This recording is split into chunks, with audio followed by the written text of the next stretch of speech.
Sejam bem-vindos ao painel Instigando a Revolução Tecnológica no Brasil. Meu nome é Arthur Vieira, sou estudante de terceiro ano de graduação na Harvard University e tenho o prazer de apresentá-los ao nosso painel e aos nossos palestrantes. Se compararmos o top 10 de empresas com maior valor de mercado 20 anos atrás com os de hoje, em países como Estados Unidos e China, veremos que a porcentagem de empresas de tecnologia aumentou notavelmente nesses países. De uma maneira mais retraída, esse aumento também aconteceu no Brasil.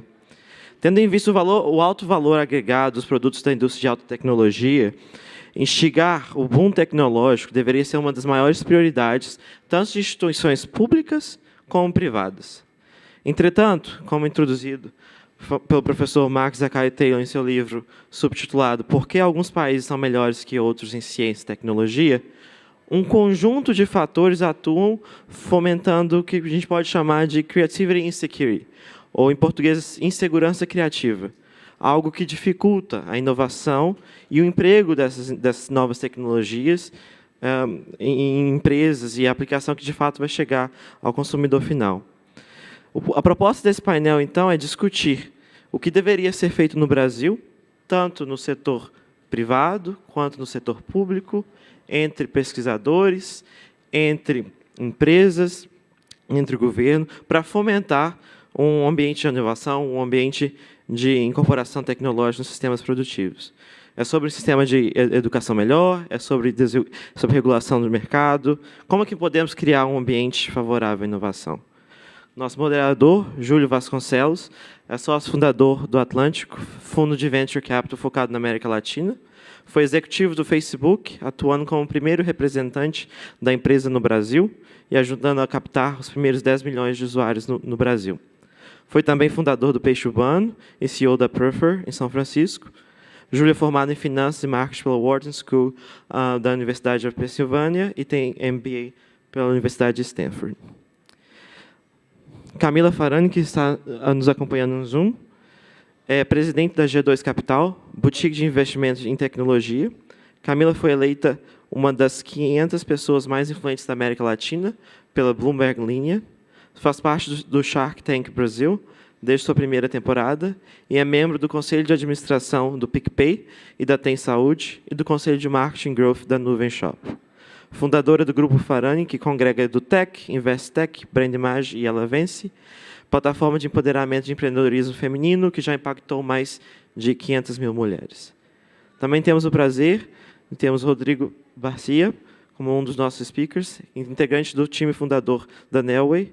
Rodrigo é formado em Administração e Tecnologia de Informação, pós-graduação em Management Science e Engineering e certificado em Inovação e Empreendedorismo pela Universidade de Stanford e atua como Chief Transformation Officer da Nelway.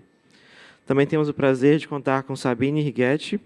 Sabine é pesquisadora da Unicamp na área de Comunicação e Cultura Científica, onde coordena o grupo de estudos Tem Ciência no Brasil, Produção Científica Brasileira e sua Disseminação. É doutora em Política Científica e Tecnológica pela Unicamp, com passagem pela Universidade de Michigan e Stanford. Mais recentemente, fundou e coordena a agência Bore, que conecta a ciência brasileira à imprensa nacional, com apoios do Instituto Serra Pilheira, Clima e Sociedade Ibirapitanga. E temos também o prazer de estarmos com Diego Barreto, vice-presidente de Finanças e Estratégia do iFood. É também mentor na Endeavor, é formado em Direito pela PUC São Paulo, com MBA, MD, Business School, e foi executivo sênior da Movile da Suzano Papel e Celulose. Por favor, uma salva de palmas para os nossos speakers e moderadores.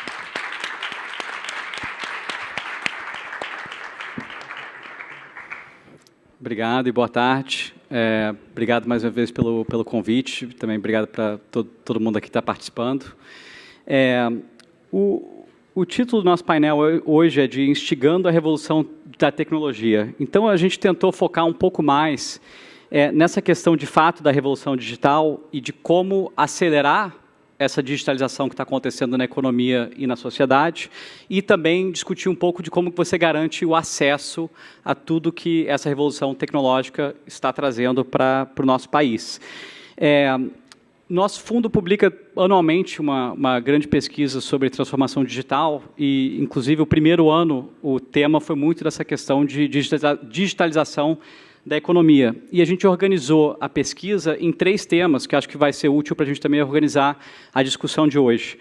Primeiro, sendo pessoas, né, o capital humano sendo um componente essencial, né, para essa transformação digital e o país conseguir avançar e acelerar o que a gente já está fazendo. A segunda, sendo o capital financeiro, né, então você precisa investir em novos projetos, seja a iniciativa privada, seja o governo.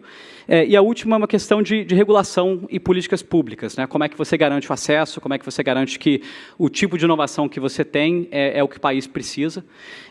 Então, a gente propositalmente não quis ter uma abertura aqui com cada um se apresentando por 5 ou 10 minutos, para a gente ter muito mais um diálogo, muito mais um debate aqui dos temas, que eu acho que vai ser mais interessante para todo mundo. Então, embora também eu sou moderador, também queria abrir para vocês para fazer perguntas para uns aos outros e questionar. Acho que realmente a gente quer ter um debate aqui mais interessante. Então, vou começar aqui com uma pergunta para todo mundo, que é falando um pouco dessa parte de educação e treinamento, né? A parte da mão de obra tecnológica, que acho que hoje, principalmente para todo mundo que trabalha com tecnologia, sabe como que isso é um déficit gigante que a gente tem de mão de obra qualificada, né? Seja programadores, engenheiros de software, pessoas que podem ajudar as empresas e ajudar o governo a continuar avançando nessa parte de revolução. Na sua visão, como que a gente deveria atacar esse déficit? Qual a melhor forma da iniciativa privada ou do poder público de suprir essa demanda que a gente tem hoje do mercado? Começo aqui, então. Deixa eu abrir o... Júlio, bom, primeiro, boa tarde a todos. Prazer enorme estar aqui, batendo um papo com talvez uma das maiores densidades de talento intelectual de brasileiros, né, num único lugar, um negócio espetacular. Ficar nos corredores ouvindo as pessoas falando um pouquinho e ver como tem brasileiros criando framework, ciência por aí, e a gente não sabe, está cego para isso, é impressionante.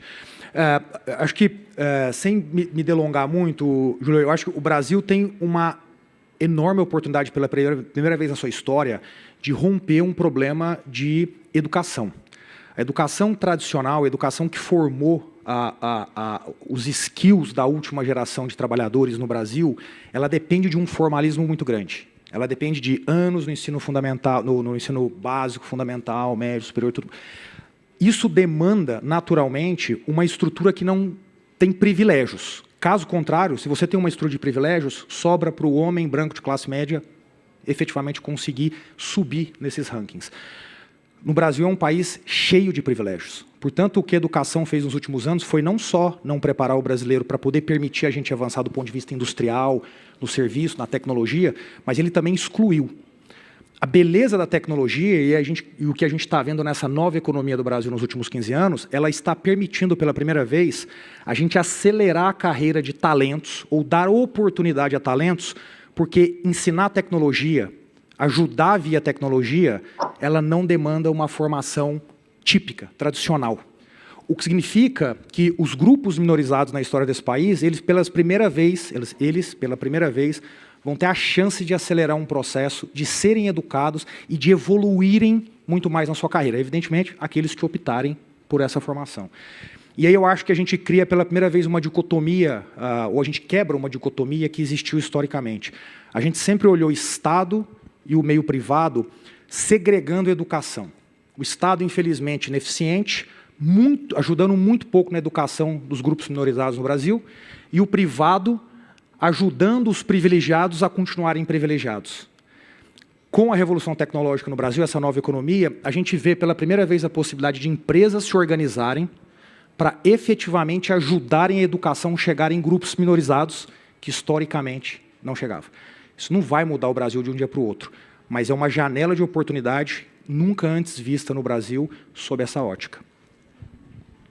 Eu super concordo com o que o Diego está falando. A gente, né, que recruta muito talento em desenvolvimento de software é isso. Um bom programador não precisa passar pelo ciclo de educação formal. E acho que a pandemia agora também trouxe uma oportunidade que você consegue criar centros de inovação fora dos grandes centros urbanos. A gente tem uma sede em Florianópolis, onde é o nosso time, outra sede em São Paulo. Durante a pandemia, a gente contratou gente do Brasil inteiro, que tem agora a oportunidade de estar trabalhando para uma empresa que está no grande centro desse, sem necessariamente ter que se deslocar geograficamente, e mudar de vida, e mudar de família, coisa assim. E aí tem um papel super importante, as empresas estão precisando elas formarem os talentos. Então, existem várias agora escolas de programação, então, ciência, tecnologia, engenharia e matemática, que o nosso déficit é notório, né? A gente tem problema para gerar isso. Não dá para a gente, como empresário, como empreendedor, esperar que só o ciclo de educação formal e o governo forme esse pessoal. Então, programas de estágio, programas de incentivo de escola de programação, são coisas que, enquanto o Brasil não fizer, a gente vai ter um déficit de talento muito grande. Vocês aqui devem saber a dificuldade que hoje é contratar um cientista de dados no Brasil, né?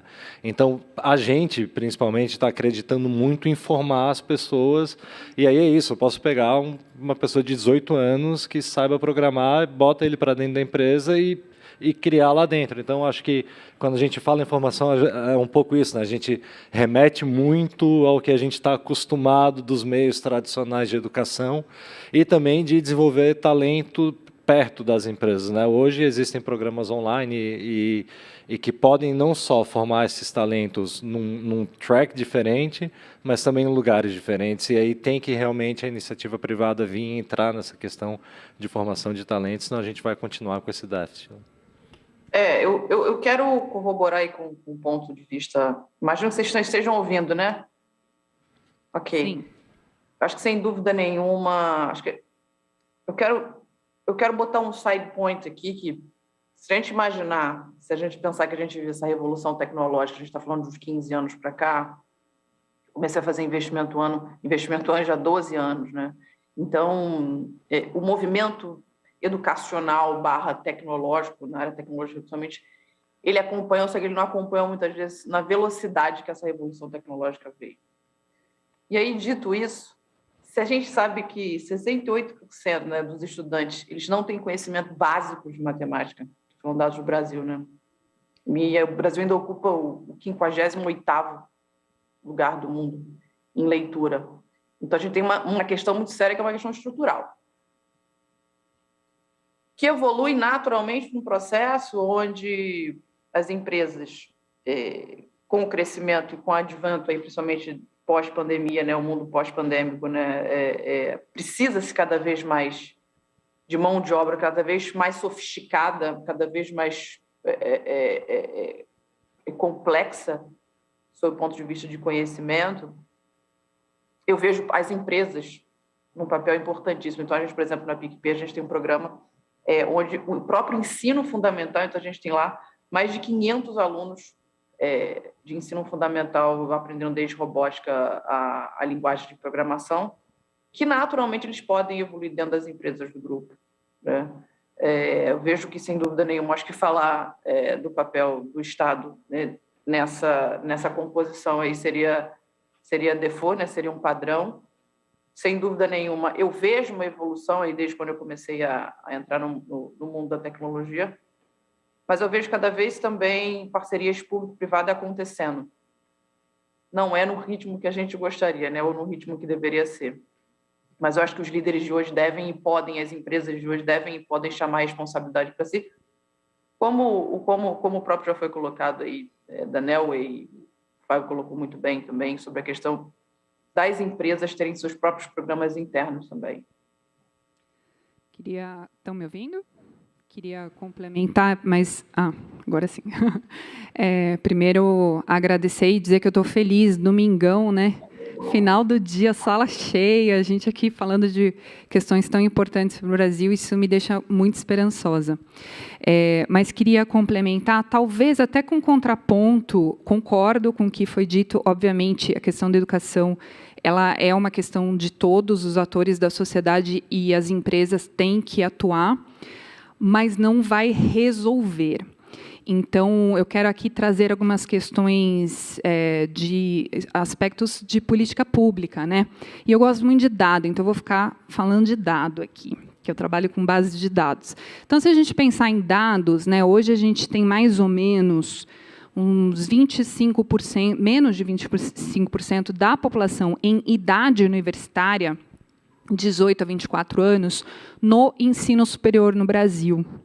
Então, a gente precisa de cursos de cursos que vão além, que são diferentes da educação formal, mas a gente precisa ainda muito de ensino superior, porque a nossa meta do Plano Nacional da Educação para 2024, que está aí na esquina, é 33% da população no ensino superior. E os países desenvolvidos têm aí de 40% a 70% da população em idade universitária no ensino superior. A gente ainda não está nem em 25%. Então, a gente precisa, primeiro, formar também muita gente no ensino superior. Aí a gente pensa, bom, tá bom, vai, então 25 a 33, né, até que não tá bem longe, né? Mas a gente consegue chegar lá. Só que daí a gente tem outro problema, porque a gente está falando aqui de ciência e tecnologia, formação para inovação tecnológica. Aí você vai ver o que estão cursando os alunos que estão regularmente matriculados no ensino superior do Brasil. Quem chuta qual o principal curso de maior demanda, de maior número de matriculados?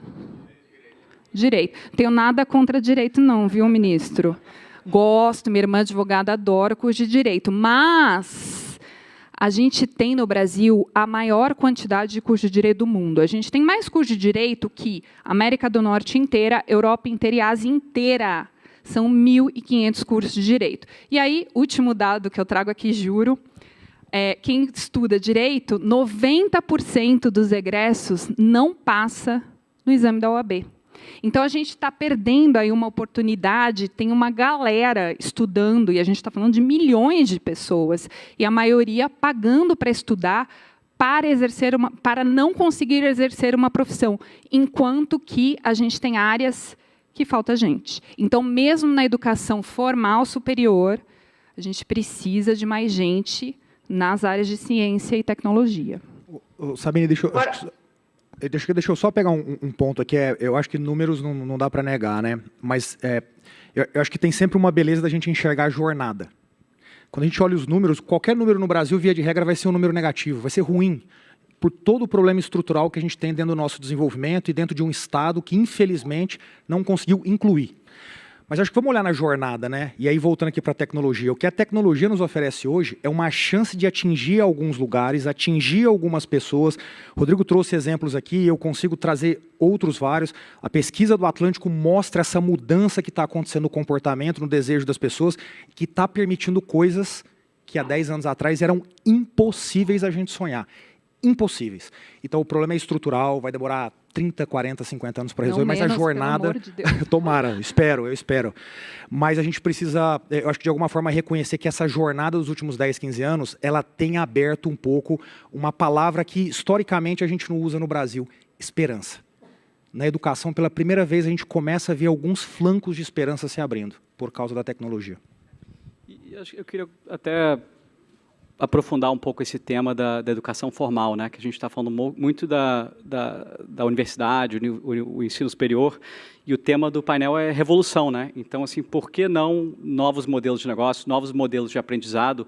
Acho que especialmente para cursos técnicos, como qualquer curso de engenharia de software, por que essa figura da universidade ela é necessária daqui a 20 anos? Acho que alguns de nós participamos do painel ontem de educação, teve o Matheus aqui da Tribe, que tem um modelo muito inovador de 1 ano para a pessoa aprender a se tornar um programador com acesso onde a pessoa só tem que pagar uma vez que ela está empregada depois. Vocês acreditam no longo prazo na figura da universidade ou você acha que é uma forma mais antiquada até de educar as pessoas no ensino técnico?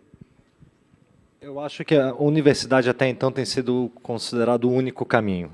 E ela vai ser um caminho. Claro que não vai perder relevância, mas a gente sabe que até o engenheiro de software que sai da universidade, se ele não conseguir continuar se atualizando, ele perde relevância, né? Então, acho que é isso. A gente, talvez, principalmente a nossa geração aqui, cresceu com o caminho de formação único. Era a universidade. Em vários países esse movimento já está mudando um pouco, né? E aqui, talvez... no Brasil ele começa a mudar também. Mas sabe um negócio que acho que assim é público, notório e indiscutível que a questão de educação é um ponto, mas acho que tem mais coisas aí nesse espectro de coisas que a gente precisa para a revolução tecnológica e um acesso a capital também. E acesso a capital e investimento, hoje a gente vê muito venture capital fazendo muito investimento na próxima Big Consumer App, né? Só que investimento em deep technology, que chama, então, que é um ciclo diferente do Venture Capital. Se eu for produzir microchip, se eu for produzir processadores, né? Se eu for construir uma nova Embraer no Brasil, não é num ciclo de investimento de 5, 9 anos. Né? Então, também a gente estava falando aqui de acesso, não só acesso à educação, mas acho que acesso a capital é um ponto super importante. E também, do ponto de vista do capital privado, não só como Venture Capital, mas em desenvolvimento de fornecedores. Né? Talvez vários de vocês aqui vão empreender, muito provavelmente, alguns de vocês vão desenvolver soluções para empresas. Não é fácil, se você não está no eixo de São Paulo, já é muito difícil, ser homologado como fornecedor numa grande empresa. Né? Quando a gente começou, era um time de Floripa, fazendo Big Data Analytics para vender para grande banco, lá em 2010, o pessoal já olhava para a gente meio... Né? E a gente brinca lá na ANEEL que nada fala mais alto que o cheque de um cliente.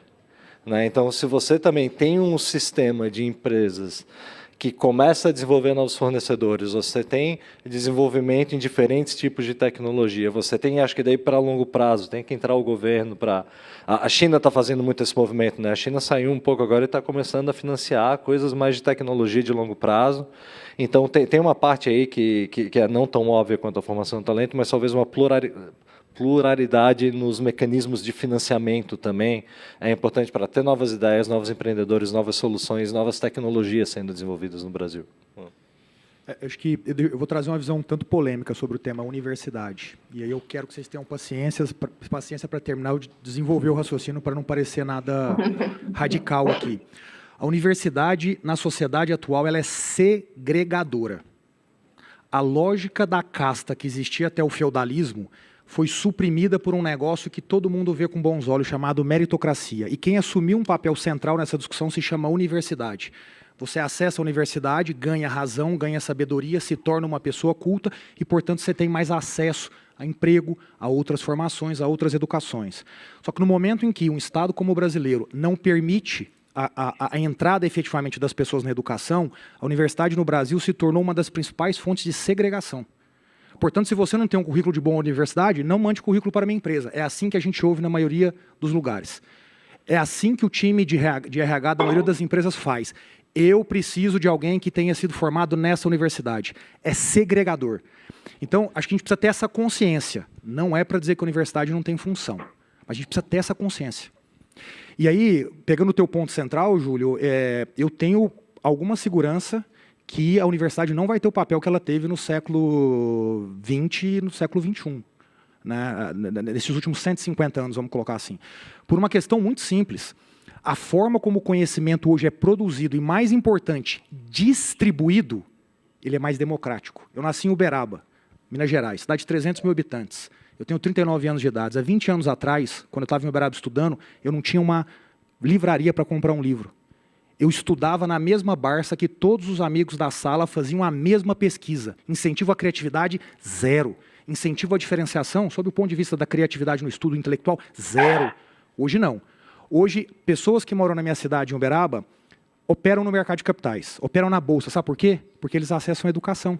Pela internet, eles acessam, estudam, aprendem e resolvem investir. Na minha época não existia essa chance. Era só quem morava em São Paulo. Então, a universidade vai perder o papel de relevância, não quer dizer que ela não terá a sua relevância, porque o mecanismo de distribuição de conteúdo mudou radicalmente, dada a digitalização da tecnologia. Eu creio que esse ponto ele é um ponto interessantíssimo, porque, e aí, Diego, eu queria te complementar, eu acho que não só a forma como o conhecimento hoje está sendo distribuído, mas a forma como se é ensinado. Então, ora, se a gente vive hoje a economia da atenção, onde a atenção está em tudo quanto é lugar, a qualquer lugar, na palma da sua mão, acho que o grande desafio é como eu ensino. Eu sou educadora, e aí, Sabina, eu sou advogada, me formei em Direito, fiz a prova do AB, passei, tá? Então eu fugi das estatísticas, tá? Mas é importante esse ponto que você trouxe, por quê? Porque lá atrás eu tive um professor de matemática que virou para minha mãe e falou assim, a sua filha ela não vai ser nada na vida, porque ela não consegue aprender matemática. E isso ficou na minha cabeça e talvez esse tenha sido um dos motivos de eu ter ido para a área de humanas. Ora, né, eu trouxe o dado dos 68%, né, que não sabem matemática, isso evolui naturalmente na cabeça das pessoas, na cabeça do jovem. Imagina, ele tem que pensar que ele vai entrar numa universidade. Você imagina, você imagina que eu vou entrar numa engenharia da vida se eu não conseguir aprender o básico, né?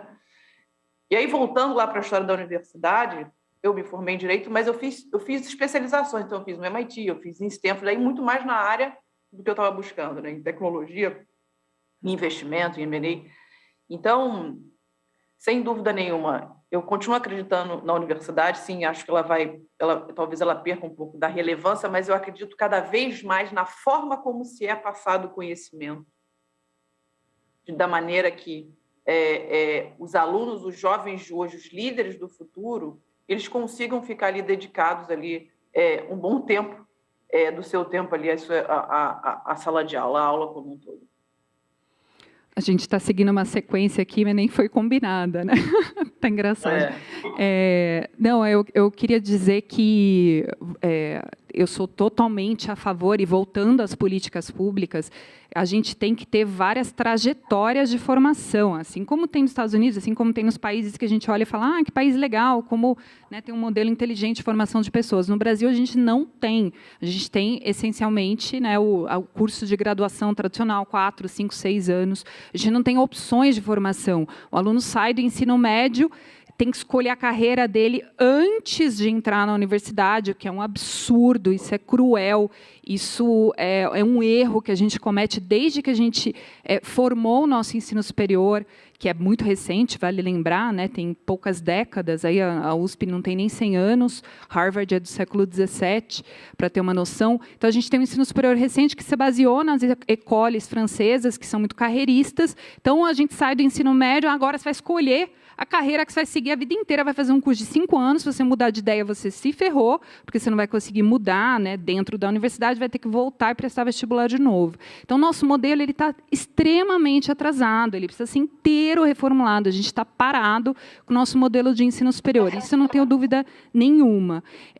Mas um ponto que eu queria colocar aqui, que eu não posso deixar de falar como pesquisadora que sou, que as universidades têm um papel muito importante na produção de ciência no Brasil. 90% da ciência brasileira, e o Brasil está entre os 15 países do mundo que mais produzem ciência. Meu grupo de estudo, o nome dele é Tem Ciência no Brasil. A gente tem muita ciência de excelência. 90% é produzida nas universidades, que, inclusive, constitucionalmente, tem que fazer ensino, pesquisa e extensão. Então, a nossa produção de conhecimento científica, o produto lá que vai na comida que a gente come, o remédio, a vacina, isso está nas universidades, e isso eu acho que não vai mudar. Mas a forma como a gente forma as pessoas precisa mudar, não pode estar só na universidade. Ontem a gente estava falando um pouco disso no almoço, né, que é também o vínculo entre as universidades e o mercado privado, né? E a gente estava comentando... Sim, a gente comentou isso agora também.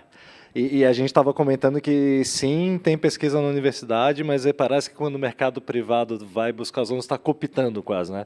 Não, o cara vem aqui, porra, quer que o meu aluno trabalhe, né? Um negócio que parece maluco, assim.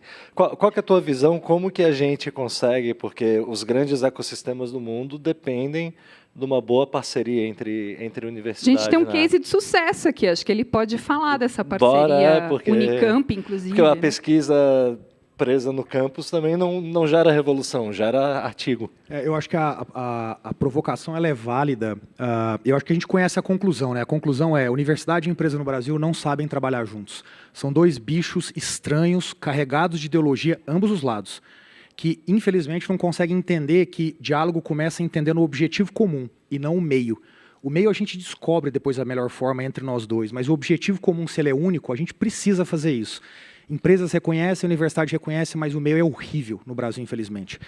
Lá no iFood, a gente consegue evoluir bem nessa temática, porque o iFood é uma empresa que acredita muito em estudo.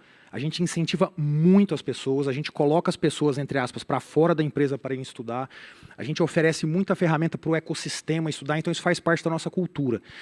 E aí, um dos exemplos, eu tenho vários aqui, né? Na Federal de Goiás, a gente tem aqui na UFSCar, a gente tem aqui em Campinas. Ele, via de regra, ele é feito com muito sangue, suor e tempo. Ou seja, aquela esteira que deveria ser mais natural, ela não acontece. E aí eu vou pegar um outro exemplo para a gente comparar. A gente recentemente criou um scholarship na Universidade de Berkeley, de um dia para o outro. Mas nem tivemos que fazer força. Essas universidades e outras que eu poderia mencionar que a gente tem relações de incentivo à ciência, a gente leva meses, em alguns casos, anos. É terrível. É terrível. Eu não estou culpando as universidades, eu estou culpando os dois lados. Os dois lados precisam fazer isso. Acho que tem uma questão de política pública, mas, por outro lado, assim como a gente cobra o governo brasileiro a ser menos governo e ser mais Estado sob a ótica de política pública, as empresas precisam ser menos curto-prazistas para ser mais Estado do que governo. Leia-se a gestão do CEO que está momentaneamente naquela empresa. Quero puxar a conversa um pouco para uma coisa que o Rodrigo mencionou, de acesso a capital. A gente falou bastante de capital humano, agora vamos falar de capital financeiro. E queria pedir para a Camila comentar um pouco disso. Como é que você tem visto aí ao longo dessa mais de uma década como investidora, esse acesso a capital, né, assim como que ele tem crescido, mas também como que ele tem sido distribuído, né? Quem tem acesso a esse capital? Eu sei que você trabalha muito com o empreendedorismo, tentando fomentar o empreendedorismo de mulheres, principalmente. Queria que você comentasse um pouco como que você tem visto essa evolução e os maiores desafios que você ainda vê. Bom, Júlio, se você lembrar, imagina a época do peixe urbano, né? A gente está falando aí de... Quando tudo começou, você tinha 2 grupos de investidores anjos no Brasil, você deveria ter 5 venture capital. Então, sim, evoluiu, né? Hoje eu confesso que eu não posso dizer se evoluiu bastante ou se evoluiu à medida que a própria revolução tecnológica ela colocou para nós. Mas, sem dúvida nenhuma, todos os movimentos de exits, aí eu não estou falando só de unicórnio, né, mas os movimentos de liquidez no Brasil, eles têm contribuído bastante. Então, hoje o Brasil já figura entre os 10 maiores países do mundo, né, de unicórnios, né, vamos dizer assim, de fazedores de unicórnio. Mas o que isso quer dizer? Isso quer dizer que as empresas compradoras, outras empresas estão reconhecendo startups brasileiras que tiveram seus investimentos, seus investidores anjos, seus venture capital, série A, série B, série C, série D, e adquirindo o conhecimento dessas empresas, adquirindo a startup como um todo, né? Porém, a gente ainda vê, sem dúvida nenhuma, né, e eu vou falar sobre a questão das mulheres, né? Na minha época, 12 anos, você tinha 3% de mulheres investidoras. Esse número ele aumentou para 7%. Então, você vê, sob o ponto de vista percentual, é um número muito baixo ainda, né? E com todos os esforços, né, eu vejo, nunca se falou tanto de empreendedorismo feminino como se fala hoje, nunca se teve tantas discussões, mas eu acho que cada vez é preciso mais, né?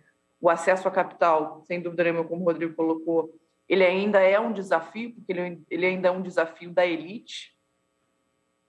Quem dirá quem não faz parte da elite, né?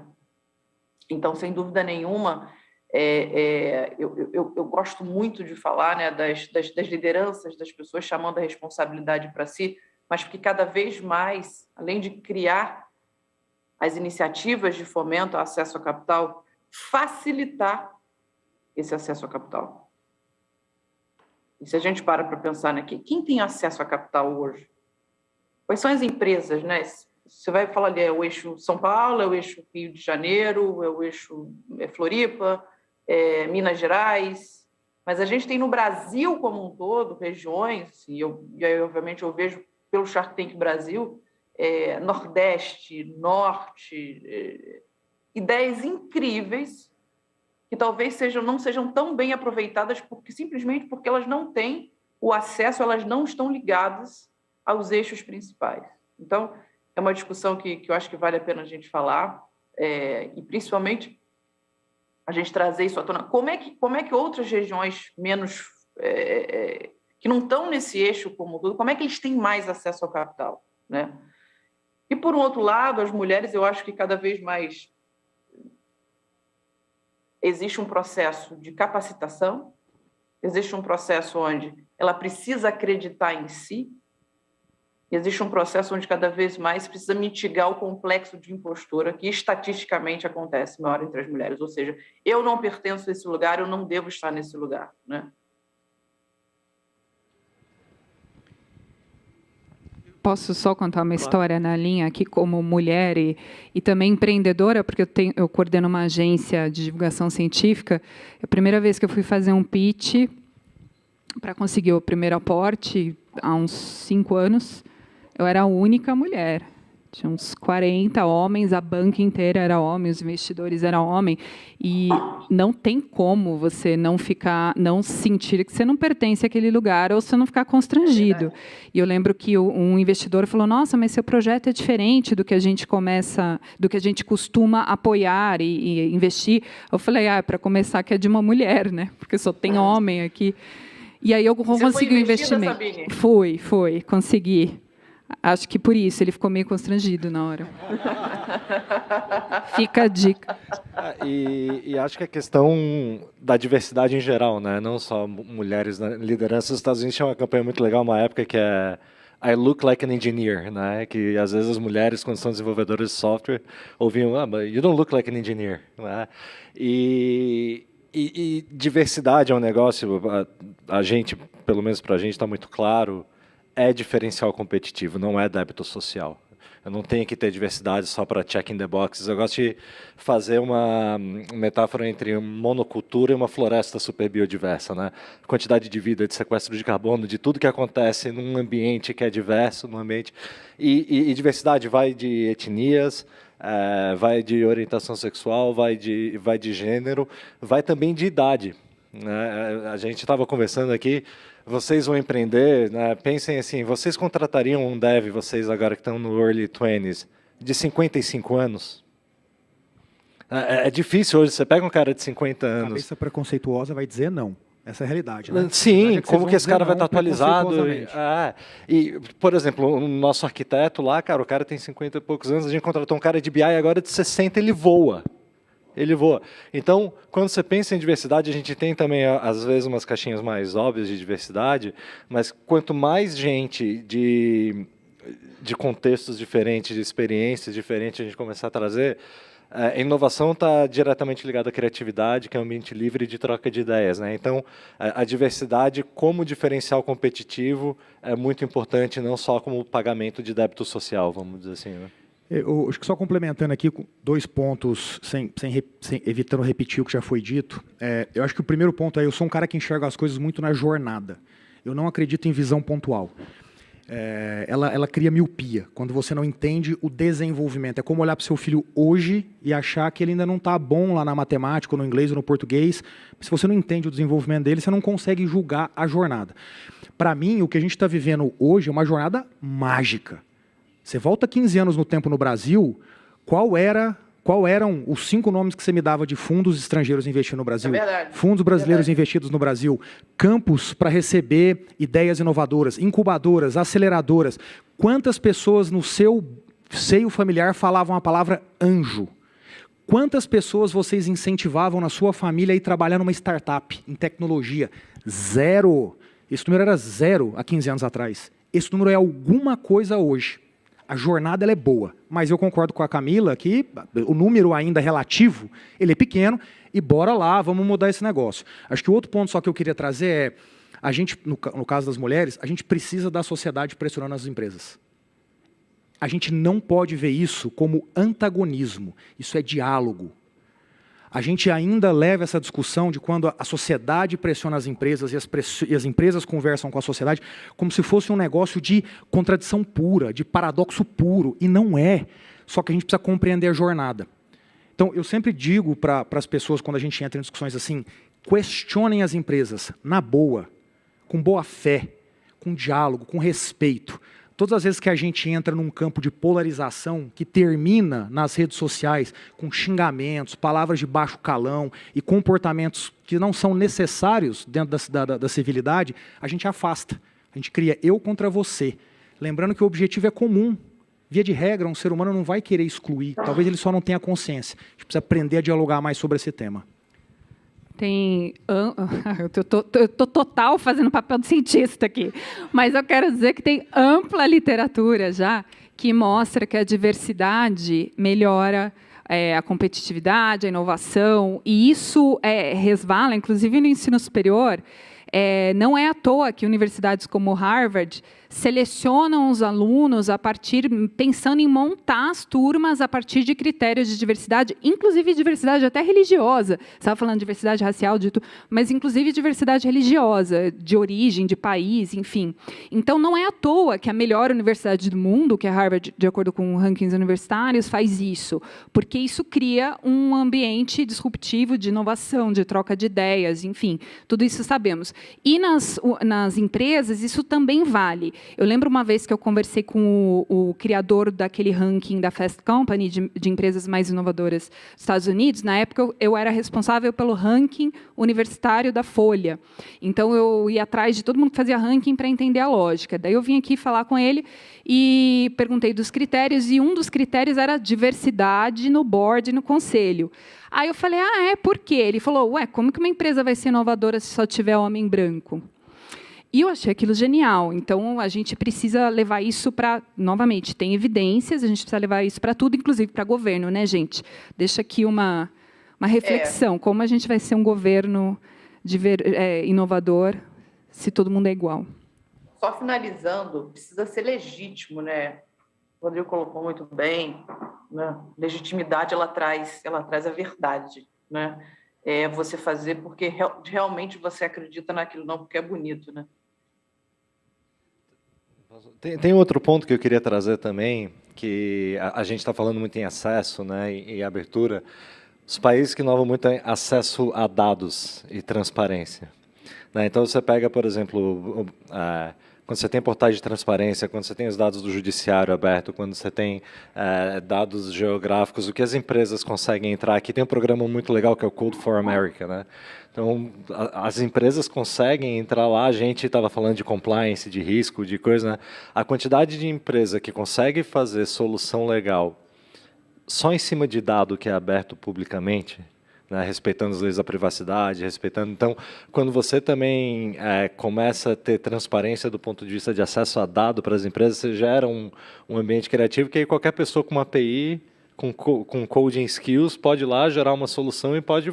Foi um pouco assim que a gente começou. A gente começou a não em cima de dados publicamente acessíveis em cima na internet, e começamos a desenvolver solução de prevenção à lavagem de dinheiro, solução de combate à fraude, solução de prevenção a risco, em cima de transparência. Então, tem uma coisa que é importante, e sem querer polemizar, aparece às vezes aí, né, indícios de que os dados vão ficando mais fechados, né?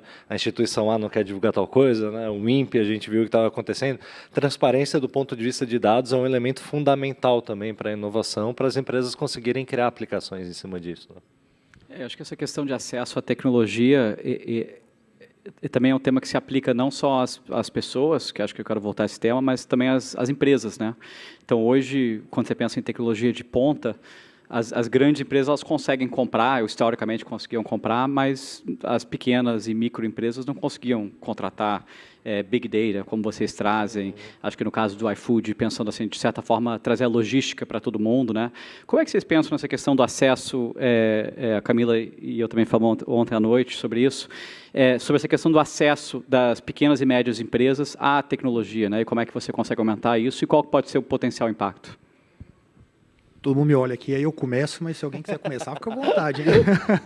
Bom, eu vou parecer meio, talvez, utópico aqui, porque eu tenho uma visão muito otimista de tudo que está acontecendo no Brasil. Mas eu, enfim, até ser convencido ao contrário pela ciência, eu vou continuar otimista aqui nos meus pontos.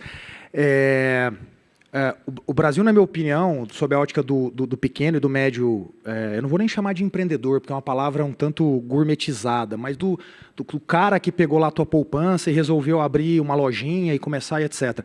O Brasil nunca viveu um momento tão bom nesse sentido. O Brasil, historicamente, pessoal, é um país atrasado do ponto de vista econômico. O Brasil vive uma maldição que é a maldição dos recursos naturais. Qualquer um quer ter. O problema é que, historicamente, países que vivem do recurso natural não conseguem evoluir a sua economia, não conseguem tirar as pessoas da classe C, D e E e subir para a classe média e distribuir renda. O Brasil vive isso. O Brasil levou mais de 100 anos para trazer o resultado da primeira Revolução Industrial para cá. Levou mais 100 anos para trazer o da segunda. O Brasil é atrasado. O Brasil levantou barreiras de entrada historicamente para proteger a indústria nacional, o comércio internacional. Mas sabe quem faz isso? Os grandes. Os grandes. Os grandes vão lá em Brasília, batem na porta e falam, bota aí uma tarifa de importação, piora o processo alfandegário, me protege aí, porque se o gringo entrar, ele vai ser muito mais competitivo do que eu. Esse é o Brasil. E por que o Brasil é isso? Porque o Brasil não se acostumou a ir buscar o que tem de ponta.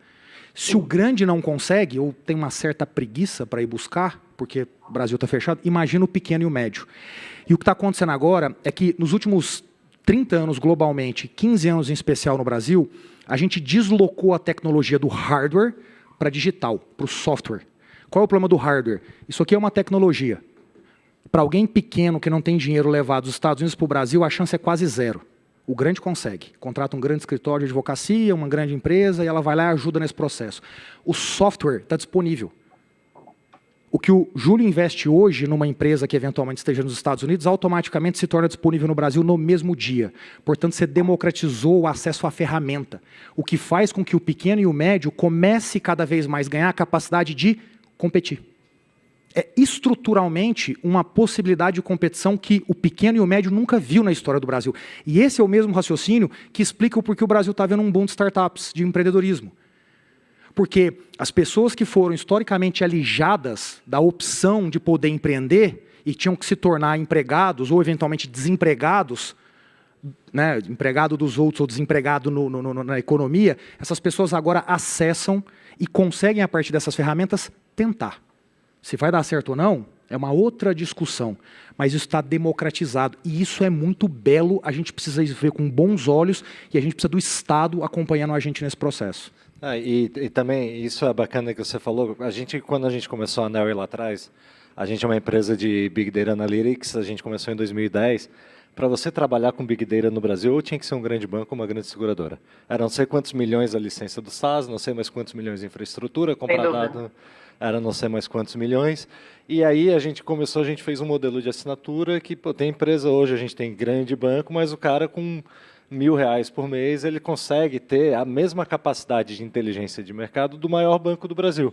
Então, ele gera modelo de propriedade. E aí, ele acha cliente, ele achando cliente, ele começa a contratar vendedor, ele começando a contratar vendedor. E o nosso modelo, na época, né, se você pegasse o modelo de licenciamento de software, que era um contrato de 5, 10 milhões de dólares, e tentasse vender aquilo por 300 mil no ano, parecia um negócio... Né, olhavam para os manezinhos e riam. Porra, o que esses caras... Desculpa, o que esses caras estão fazendo? Mas, pô, deu super certo. O maior múltiplo de valuation da história do Brasil para uma empresa de SaaS Enterprise foi a Anel, e quando a B3 adquiriu agora no final do ano. E foi muito isso. A gente tem a missão de democratizar o Big Data.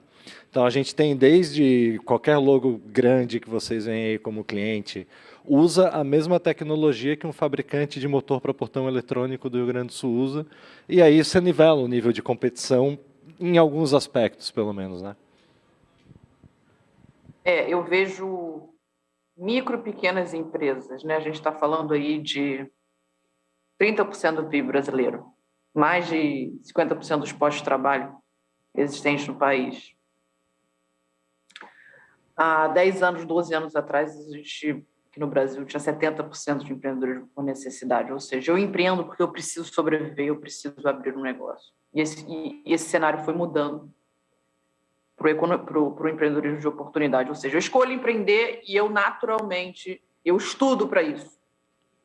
Dito isso, né, sem dúvida nenhuma, o micro, o pequeno empreendedor, ele, no final das contas, ele está apagando incêndio de tudo quanto é lugar. E aí eu pergunto, né? Eu estou apagando incêndio de tudo quanto é lugar, chega um novo tipo de tecnologia, muitas vezes um SaaS para você, um ERP para você poder fazer a gestão, que seja do seu restaurante, que seja, né? Ele, muitas vezes, ou ele não tem tempo, ou ele não quer aprender. É uma realidade, né? Eu queria perguntar ao Rodrigo, se eu não errar o nome, né? Da Nelway, desculpa. Vocês começaram pequenos, porque toda grande lá ela é pequena, foi pequena um dia, né? O que foi o teu pulo do gato? O que fez vocês, né? Vocês começaram pequenininhos, o que fez com que vocês, putz, é aqui que eu quero chegar, é lá que eu quero chegar, mas eu ainda sou pequenininho. Qual foi o grande tipping point? Sabe que isso olhando para trás, a gente tenta contar uma história que faça sentido, mas a verdade é que é um dia de cada vez. Então, assim, olhando para trás, eu acho que o que foi muito legal foi quando a gente teve a sorte e a competência, talvez, de grandes nomes das indústrias que nos interessavam, nos contrataram, e a gente escutava muito os nossos clientes. A gente falava, bom, se eu consigo resolver esse problema para o Itaú, eu também consigo para qualquer banco. Se eu consigo resolver esse problema para a Mil, eu consigo para qualquer seguradora, né? E aí o que a gente tentou fazer foi empacotar de um jeito que não fosse só esse cara grande que usasse, né? Foi ali que, quando a gente viu assim, que a gente estava com esses principais líderes, que a gente falou, opa, acho que a gente tem alguma coisa na mão aqui. Mas aí, desenvolver produto é fácil, vender é difícil. É verdade. Quanta ideia boa tem aí? Então, a gente tinha 120 desenvolvedores antes de ter o primeiro diretor de vendas na empresa, né? Então, também essa transição de uma capacidade tecnológica para desenvolver outras competências corporativas, eu acho que foi ali que a gente viu, olha, se a gente quiser chegar aqui, não dá para ser só uma product-based company, né? Tem que criar uma empresa mesmo, não só um produto. Mas, assim, acho que foi um dia de cada vez. Não teve aquele momento que a gente falou assim, agora, né, virou, mas cada vez você vai chegando um pouquinho mais perto, eu acho. Queria aproveitar para agradecer a Camila, acho que ela vai ter que sair um pouquinho mais cedo, mas obrigado por participar. Foi ótimo ter sua contribuição, a gente tem ainda uns 10 minutinhos aqui para a gente terminar. Mas gente, obrigado muito obrigado, e boa Rodrigo, tarde. obrigada. Valeu, Camila. Obrigada a todos, viu? Obrigada, Banco de Contas. Obrigada. Eu achei que a gente ia ter a oportunidade de negociar o investimento aqui no final, mas não, infelizmente não aconteceu.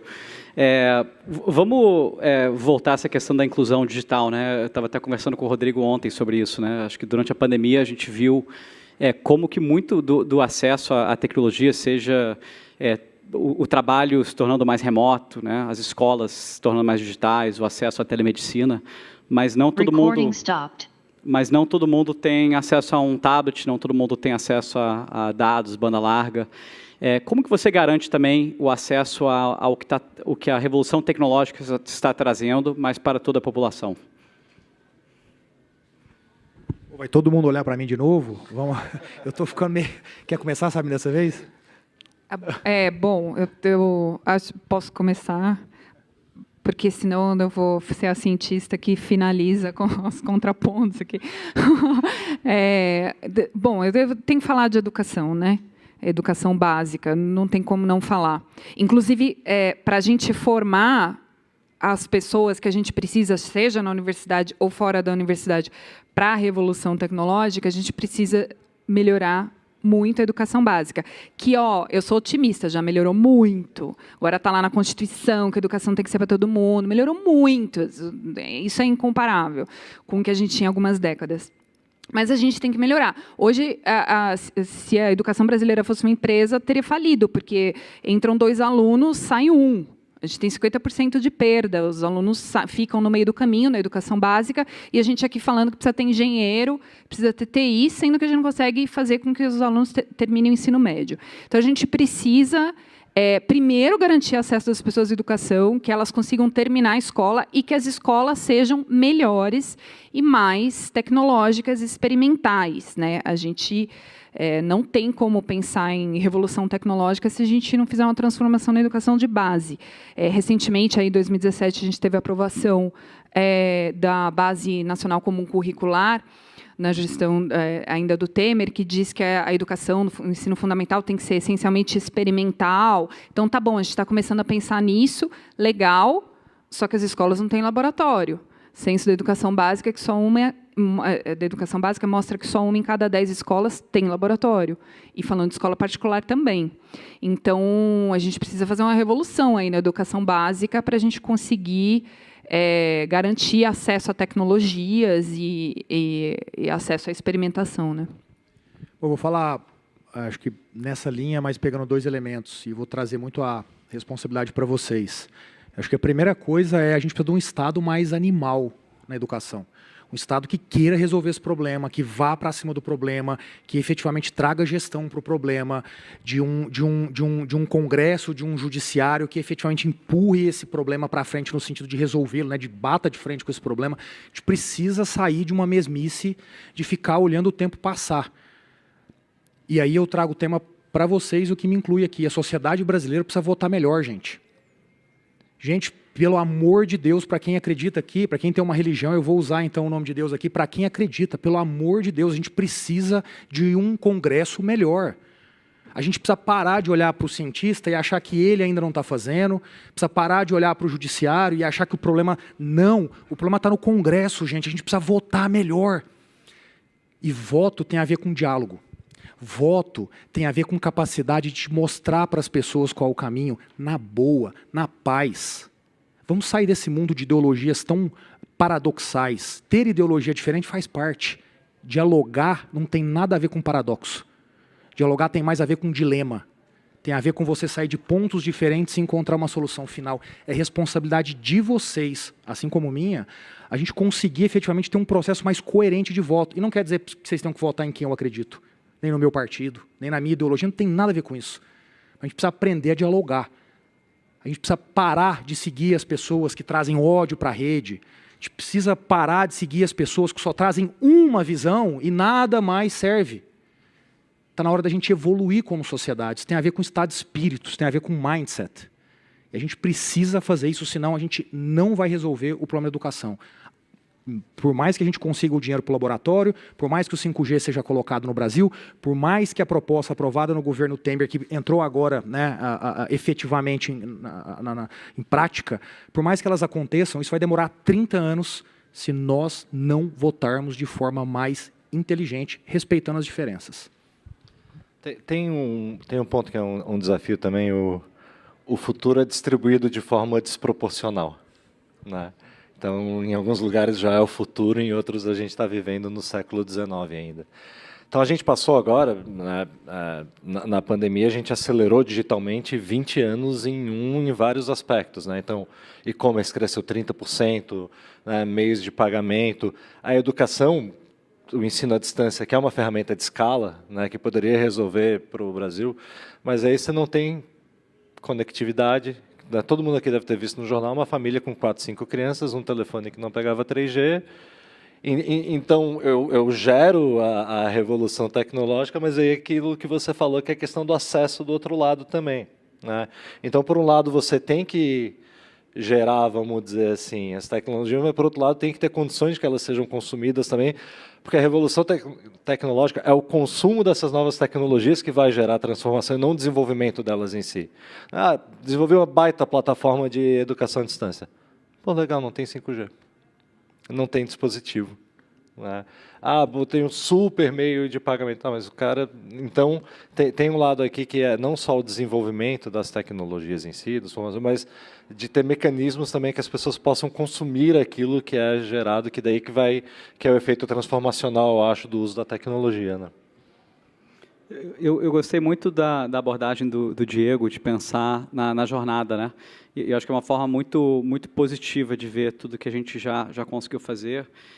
E eu concordo que acho que o Brasil tem evoluído demais nesses últimos anos. Acho que, claro, que podia ser melhor, mas eu vejo com muito bons olhos, acho que tudo que a gente fez. E queria encerrar aqui, talvez pedindo para cada um de vocês, né? A gente está com tantos presidenciáveis aqui sendo sabatinados, vamos fazer de conta aqui que vocês vão ser o próximo presidente da República.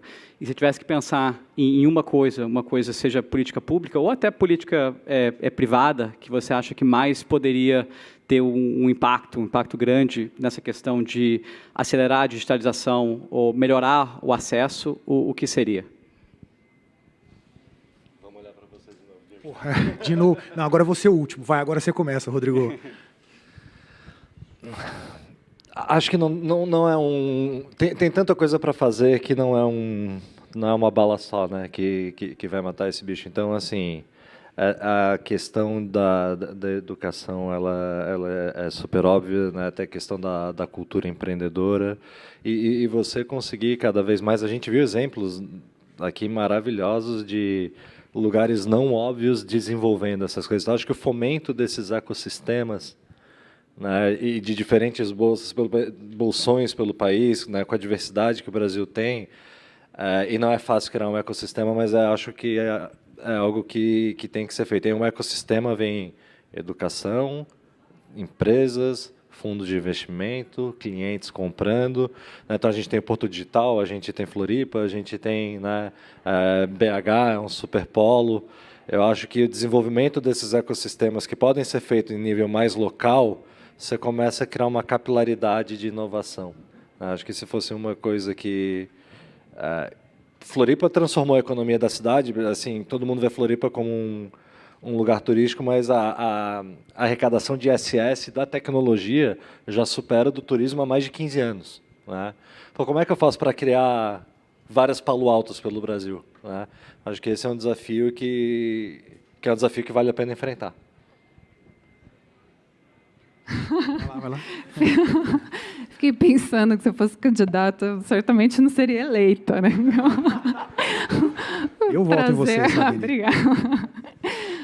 Mas, enfim, eu vou ter que falar de educação básica e educação pensando na sociedade como um todo. Né? Não dá para a gente esperar, o governo não faz isso, não é um problema meu. Não dá para a gente falar de educação quando a gente vai fazer o Enem ou quando a gente vai votar, e aí a gente pisa uma vez a cada 4 anos, a gente pisa na escola pública e fala, nossa, a escola pública tem problemas, né? O bebedouro não funciona. A gente tem que estar na escola pública, tem que ir lá, tem que atuar. As empresas, isso é bastante comum nos Estados Unidos, né? Muitas vezes no Brasil a gente tem empresa que está do lado de uma escola pública, elas não se conectam, elas têm que se conectar de várias maneiras. A gente, como sociedade, tem que se conectar para resolver o problema da educação. Né? Tem que ser uma revolução mesmo para resolver o problema da educação.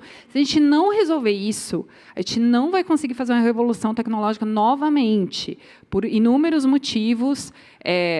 A literatura, a última vez que eu vou falar isso, que mostra que a gente escolhe a carreira para a qual a gente vai seguir antes dos 13 anos. É ensino fundamental isso. Então, se a gente não resolver na escola que eu vou seguir a carreira de exatas, que eu vou ser um cientista, que eu vou fazer programação, a gente não vai resolver nunca.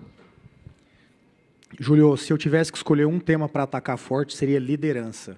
A gente precisa de uma pessoa nesse país que mostre isso para a sociedade. A gente precisa de uma pessoa nesse país que entre dentro do Congresso Nacional e explique a importância dessa agenda. A gente precisa de uma pessoa nesse país que efetivamente faça a gente acreditar que é possível mudar o Brasil e tirar os séculos de atrasos que a gente tem aqui em todos os aspectos através da tecnologia.